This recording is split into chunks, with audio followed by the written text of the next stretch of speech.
Kami dari kelompok 3 yang beranggotakan Novi Agustin, Brian Yusuf, Fahrul Alfian, Lydia Yunita Bengu, Mardiana Kahi Atajawa, Unzilatur Rahmah, Wahyu Cahyono, Yulinda Ima, dan Ayudhya Helgayati akan mempresentasikan jurnal yang kami temukan dengan judul Optimasi Bahan Polimer Pembentuk Matriks Tablet Sustained Release Natrium Diklofenak. Untuk slide pertama, pendahuluan. Yang pertama, sistem penghantaran obat konvensional memberikan pelepasan obat yang cepat, namun harus diminum beberapa kali dalam sehari agar konsentrasi obat tetap stabil. Yang kedua, obat yang diberikan secara oral dapat dirusak dalam lingkungan asam lambung dan juga terkadang memberikan efek samping yang sangat tidak menyenangkan kepada pasien. Yang ketiga, natrium diklofenak merupakan obat golongan antiinflamasi non-steroid atau AINS. Natrium diklofenak cepat diabsorpsi setelah pemberian oral dan mempunyai waktu paruh yang pendek dan dapat mengiritasi lambung. Oke, yang berikut bentuk sediaan dengan pelepasan diperpanjang atau yang dikenal dengan extended release. Didesain agar obat dapat dikontrol pelepasannya dari suatu metrik hingga mencapai target pengobatan dan sekaligus melindungi obat dari lingkungan yang dapat merusak stabilitas obat itu sendiri. Berdasarkan uraian tersebut, maka dibuat suatu formula tablet sustained release yang merupakan salah satu bentuk penghantar obat dengan pelepasan yang diperpanjang dan dengan melakukan optimasi terhadap bahan polimer yang digunakan sebagai matriks dan natrium diklofenak sebagai zat aktifnya. Dan yang berikut ada metode penelitian. Tempat penelitian yaitu Laboratorium Farmaseutika Fakultas Farmasi Universitas Muslim Indonesia Makassar. Alatnya antara lain alat pencetak tablet, dissolution apparatus, fibrillator, spektrofotometer, UV vis, ultra, Turex, dan alat-alat gelas untuk analisa. Bahannya ada aqueous, asam asetat, etil selulosa, HPMC, alginat, magnesium, stearat, Na diklofenak, dan starch. Prosedur kerjanya, natrium diklofenak, polimer, dan bahan lainnya diayak melewati pengayak dengan nomor MES 80. Zat aktif Na diklofenak, bahan matriks polimer, pengisi, pengikat, dan pelicin dicampur hingga homogen, lalu digempa. Kemudian evaluasi sistem penghantar obat yang diaktifasi oleh pH evaluasi tablet.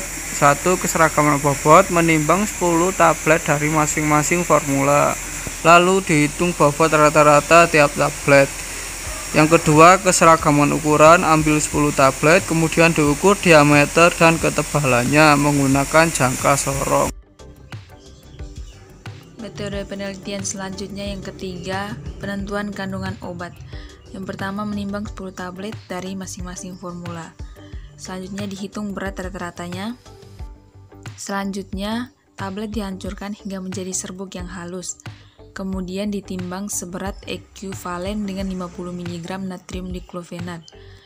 Lalu dilarutkan dalam 50 ml HCl 0,61 dan dicukupkan dengan aqueous hingga 100 ml. Kemudian diaduk dan dianalisa menggunakan spektrometer UV vis pada gelombang 245 nanometer. Lalu kandungan obat dihitung dengan menggunakan kurva baku. Selanjutnya, metode penelitian yang keempat adalah uji disolusi. Yang pertama, matriks tablet ditempatkan pada alat disolusi standar USP, kemudian tes disolusi menggunakan medium larutan HCl 0,1N selama 2 jam. Selanjutnya, mediumnya diganti dengan dapar asetat pH 4,5 selama 2 jam. Lalu, medium diganti dengan dapar fosfat pH 6,8 hingga 20 jam. Catatannya, yang pertama, medium yang digunakan masing-masing sebanyak 900 ml. Yang kedua, kecepatan pengadukan sebesar 50 rpm. Yang ketiga, medium digantikan dengan jumlah pada temperatur 37 derajat Celcius kurang lebih 0,5 derajat Celcius. Yang keempat, 5 ml sampel diambil dari 1-20 jam setiap kali sampling yang sama dari medium yang sama. Yang kelima, larutan sampel diukur pada spektrofotometer UV vis pada panjang gelombang 200-300 nanometer dan dihitung menggunakan kurva baku. Selanjutnya akan dijelaskan mengenai hasil penelitian. Formula tablet sustained release natrium diclofenac menggunakan polimer. Pada formula 1, natrium diclofenac digunakan sebanyak 50 mg, HPMC 31,5 mg, etil selulosa 63 mg, M-gastreat 0,5 mg, aerosol 0,5 mg, dan laktosa 5 mg. Sedangkan pada formula 2, natrium diclofenac digunakan sebanyak 50 mg, HPMC 31,5 mg, gumsaftan 63 mg, M-gastreat 0,5 mg, aerosol 0,5 mg, dan laktosa 5 mg. Dan pada formula 3, natrium diclofenac digunakan sebanyak 50 mg, HPMC 31,5 mg, natrium alginat 63 mg, M-gastreat 0,5 mg, aerosol 0,5 mg, dan laktosa 5 mg. Untuk keseragaman bobotnya, pada formula 1 berat rata-ratanya sebanyak 251,57 mg. Pada formula 2, berat rata-ratanya sebanyak 351,07 mg. Sedangkan pada formula 3, berat rata-ratanya sebanyak 288,42 mg. Dan untuk keseragaman ukuran, pada formula 1, rata-rata ketebalan sebanyak 1,8 mm, formula 2 sebanyak 2,01 mm, dan formula 3 sebanyak 1,98 mm. Berikutnya yaitu hasil penelitian untuk kandungan obat. Kandungan obat dari tablet sustained release dievaluasi dengan menimbang 10 tablet sustained release dan dihitung berat rata-ratanya. Kemudian tablet dihaluskan dan ditimbang dengan berat yang ekuivalen dengan 50 mg natrium diclofenac. Pengukuran dilakukan dengan menggunakan spektrofotometer UV vis dengan menggunakan medium pelarut HCl 0,1N. Berikut adalah tabel kandungan dari masing-masing formula tablet sustained release natrium diclofenac. Untuk formula 1, kandungan obatnya yaitu 99,94%,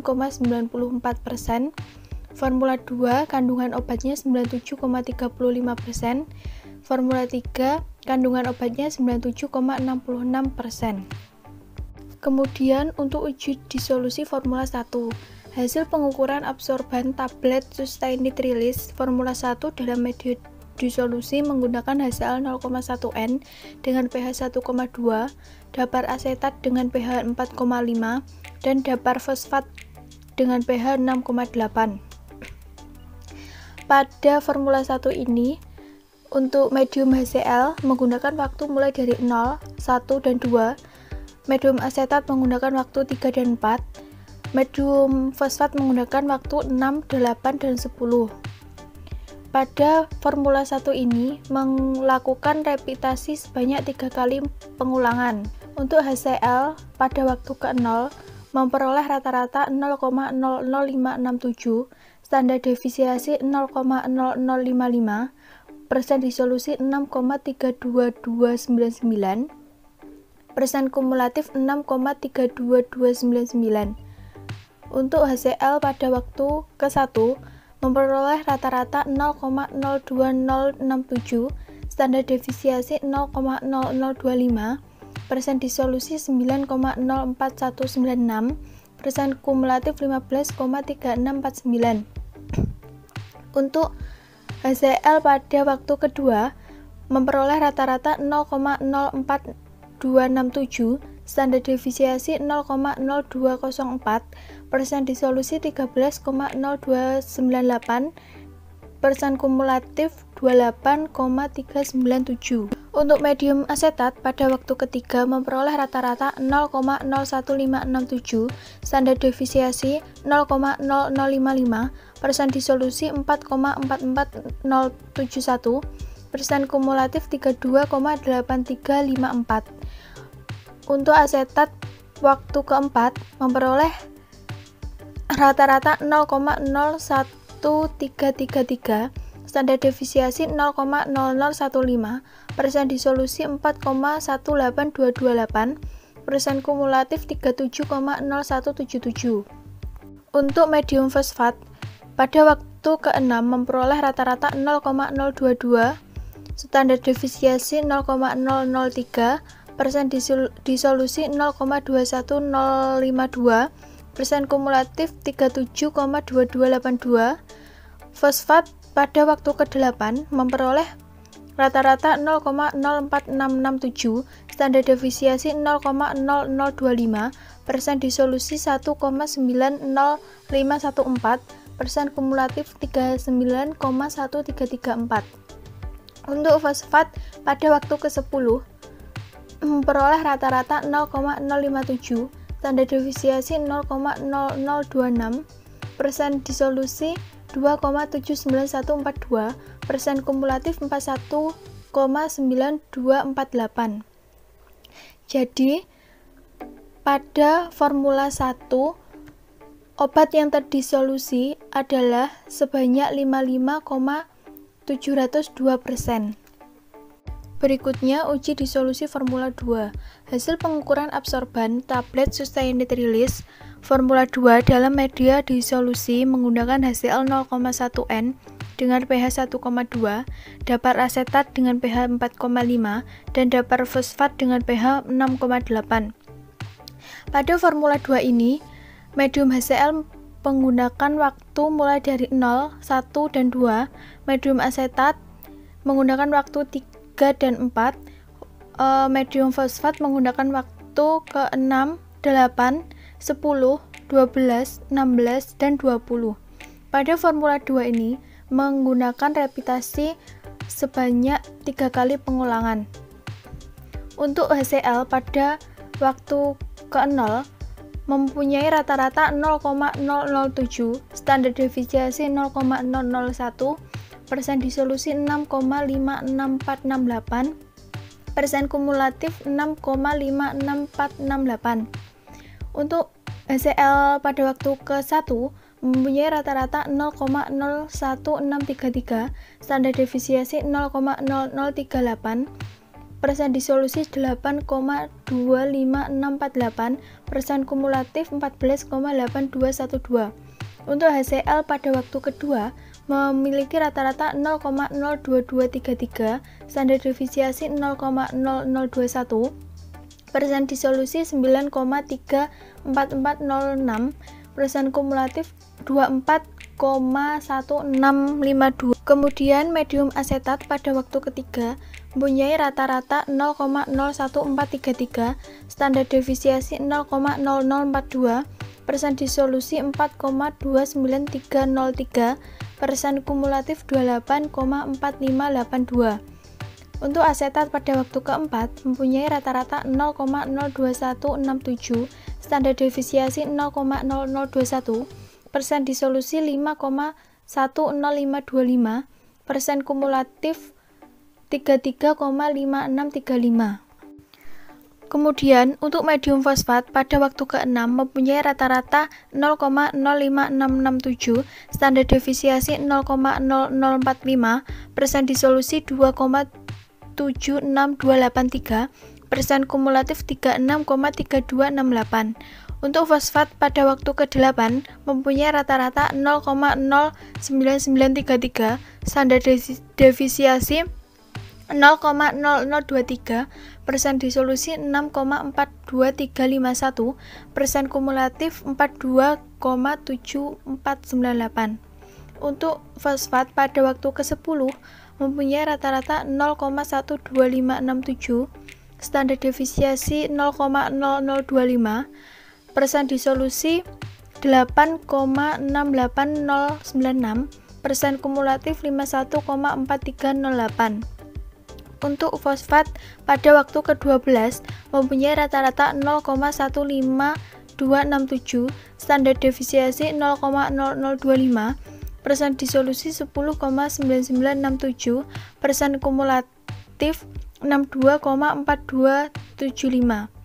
Untuk fosfat pada waktu ke-16 mempunyai rata-rata 0,19933, standar deviasi 0,0012, persen disolusi 14,9993, persen kumulatif 77,4269.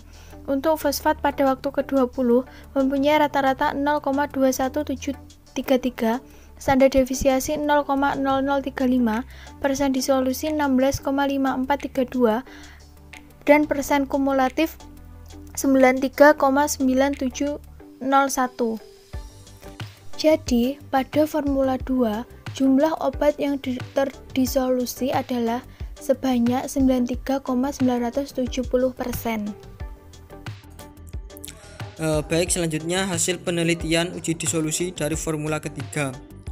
Pada formula ketiga ini diperoleh persen kumulatif sebesar 47,8588, di mana hasil persen disolusi tertinggi didapatkan pada jam kedua dengan medium HCl sebesar 9,22322, dan hasil persen disolusi terendah diperoleh pada jam ke-10 dengan medium dapar fosfat dengan hasil 0,79013. Selanjutnya pembahasan. Yang pertama, evaluasi keseragaman bobot. Pada formula pertama memiliki bobot rata-rata tablet sebesar 251,57 mg. Formula 2 dan formula 3 masing-masing secara berurutan sebesar 351,07 mg dan 288,42 mg. Hasil ini menunjukkan bahwa formula 1 atau F1 memiliki formula yang paling sesuai bobotnya dengan yang diharapkan. Pada formula pertama memiliki diameter 3,1 mm dan ketebalan 1,8 mm. Pada formula kedua memiliki diameter 3,1 mm dan ketebalan 2,01 mm. Dan selanjutnya pada formula ketiga memiliki diameter 3,1 mm dengan ketebalan 1,98 mm. Selanjutnya yang kedua, evaluasi kandungan obat. Kandungan obat pada formula 1 sebesar 99,94%, formula 2 sebesar 97,35%, dan formula 3 sebesar 97,66%. Hal ini menunjukkan bahwa pada formula 1 obat dapat terlepas dengan baik dari matriks tablet sehingga obat siap diabsorpsi sesuai dengan dosis terapinya. Selanjutnya 3. Evaluasi uji disolusi. Pelepasan obat dari ketiga formula yang dilakukan selama 20 jam sangat lambat, di mana pada formula 1 jumlah obat yang terdisolusi adalah sebanyak 55,702%, formula 2 sebanyak 93,970%, dan formula 3 sebanyak 47,858%. Pada formula 3, jumlah obat yang terlepas lebih sedikit dibandingkan dengan formula 1 dan formula 2. Hal ini menunjukkan bahwa gum santan yang bersifat anionik akan lebih memperlambat pelepasan obat jika dikombinasikan dengan HPMC, karena gum santan dapat memperkecil pelepasan awal yang terjadi. Ini disebabkan karena gum santan lebih mudah terhidrasi dalam air dibandingkan dengan HPMC. Kesimpulan. Jadi, berdasarkan hasil penelitian yang diperoleh diketahui bahwa matriks tablet sustain release yang memberikan hasil evaluasi tablet dan kandungan obat yang paling optimum adalah formula 1, yaitu formula tablet sustain release yang menggunakan kombinasi polimer HPMC dan etil selulosa dengan perbandingan 1:2. Adapun formula 2 menunjukkan hasil disolusi yang paling optimum, yaitu sebesar 93,970%.